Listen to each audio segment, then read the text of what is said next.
Hi, I'm your CSM at OnRamp, Jen. If you've just been added to a project in OnRamp, this video will get you oriented in about 4 minutes. We're going to cover the dashboard and where to find your work and how to organize it. So you can see here, I'm looking at a dashboard for Andrew, who is a contributor. If you're a contributor user type in OnRamp, you'll see the dashboard over here on the left. If you're a collaborator, you'll see a few more options, but we're going to focus on the dashboard today. The dashboard is your home base. It's what you'll see when you first log in, and it's where every task assigned shows up in one place along with your projects. Let's break down what you see here. Your tasks are front and center. You can scroll through, see if some tasks are in progress, which ones might be blocked. These are all assigned to me because I've filtered for that, but I can also see tasks in my projects assigned to customers and their status. Each row shows the task name, the module it belongs to, and the project. You can go down further and see those projects here and go straight to them. Here's an example of how you might go to a project and work through it. So if I click into this project, click on the list view, and then filter by my name. I'll show you how to do that. Filter by assignee. I'll choose myself, in this case, Andrew Allen.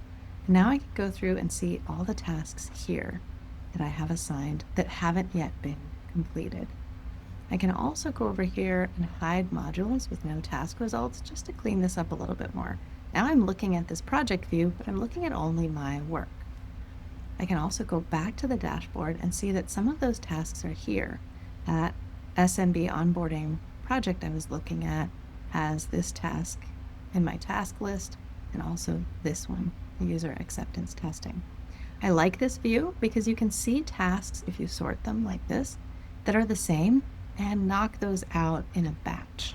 Another great way to view this information is by filtering. So if you look at what's overdue, these were all due in the last couple of weeks, so I may want to focus on those. You can also sort by project to look at your tasks, sort organized by project here, or sort by due date. So I can do maybe the oldest task first and catch up. Now, if the default columns aren't quite right, you can drag those around. For example, if you want to see the due date without scrolling, you can move that over here. Now click on any task to open it. You'll see the details of the task here, and then click subtasks and responses to go straight to what you need to do to work on this task. In this case, I'll say yes, and now I'll click save. That surfaces some more subtasks, and so I want to complete those. If I don't do that though, and I go back here, you can see the progress is only 50% on this task. I can also see that progress in my dashboard on that task here in the progress bar.